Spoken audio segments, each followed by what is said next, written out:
Hello, welcome to Homesteading Northwest Florida. It is Saturday, December 9th at 11 o'clock in the morning. Another beautiful day because we have south winds prevailing. Yeah, beautiful breeze coming out of the south, lots of humidity. It rained slightly overnight.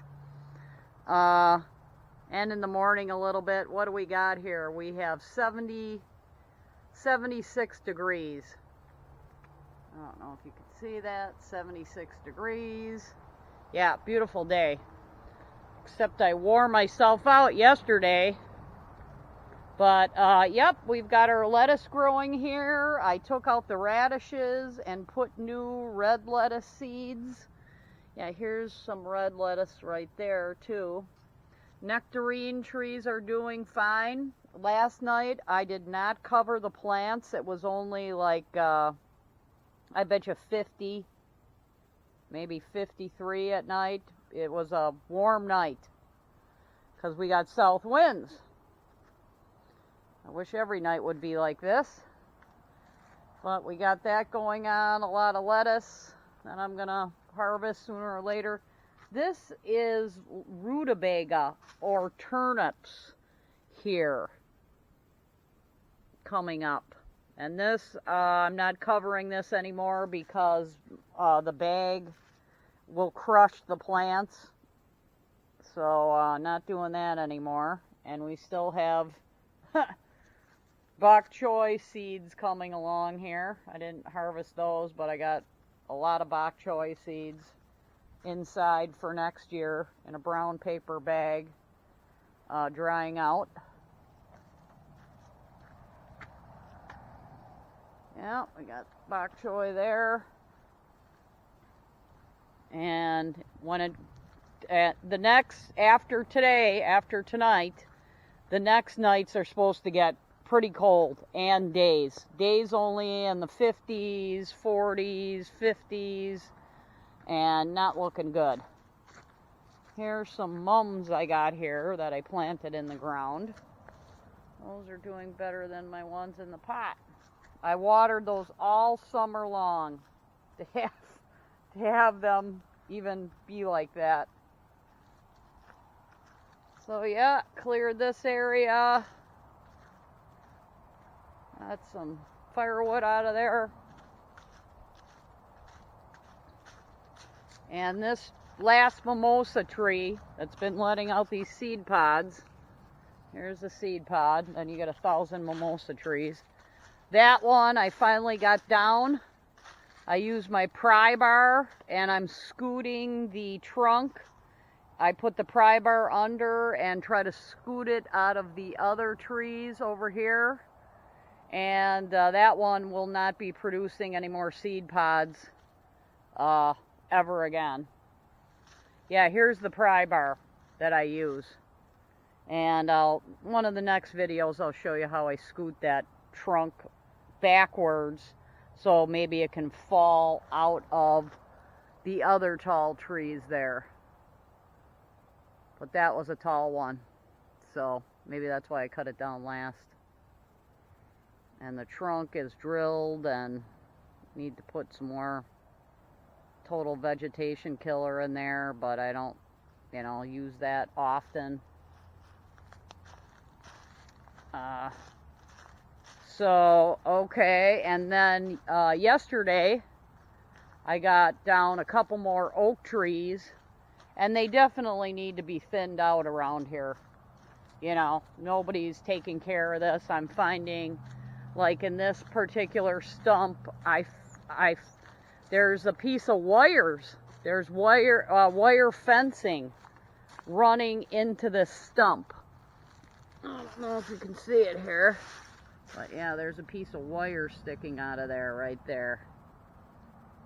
And then I found another piece over there. So yeah, these oak trees can grow right over wire.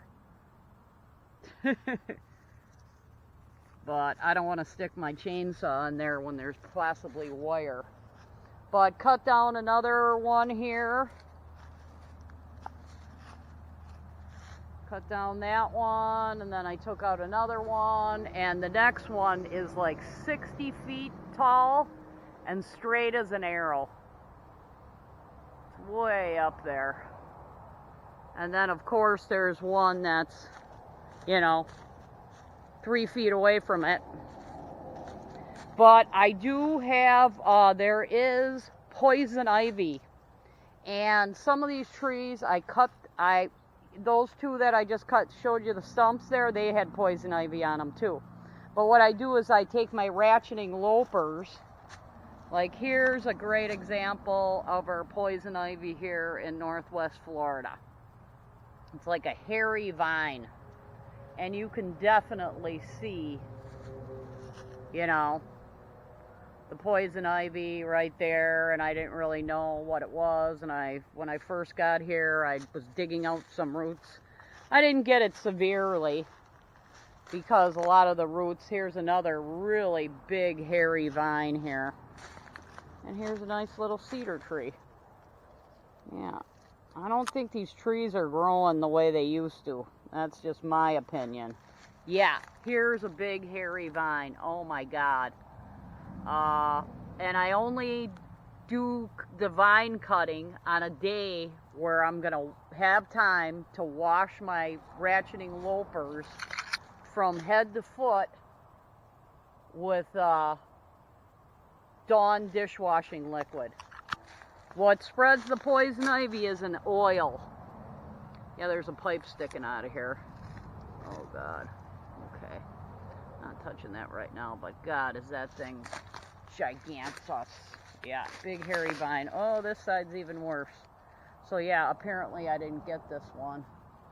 This is on, oh, this is an oak too. Oh, jeez. Yeah, terrible, terrible vine here. So I did some trees about 5 years ago where the vines, they seem to have dried up and rotted off, but a lot of them no. This is poison ivy right here, going all the way up this tree. It's like hairy. Here's another tree with poison ivy. And I really wouldn't collect the wood if I wanted to pay like a really high heat bill. But a really high heat bill is, electric heat is out of my price range. So yes, you know, I do cut down some trees here. Because otherwise my heat bill would be $300-400 a month, and you know, even the ones on propane now are saying it's getting really expensive, and that's what I kind of thought would happen. That's all I gotta say. They're not for us. They're gonna, if you live anywhere, they're gonna charge you heat. My dad always told me the most expensive thing to produce is heat. Very hard to produce. And we tried a little propane heater in our garage, and it didn't make a dent in Wisconsin. This one doesn't. This is a sweet gum though. This does not have poison ivy on it. But this area over here, holy mackerel.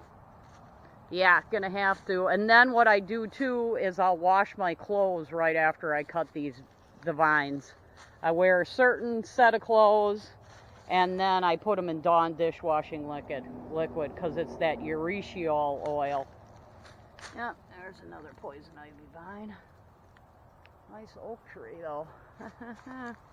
We'll see what happens.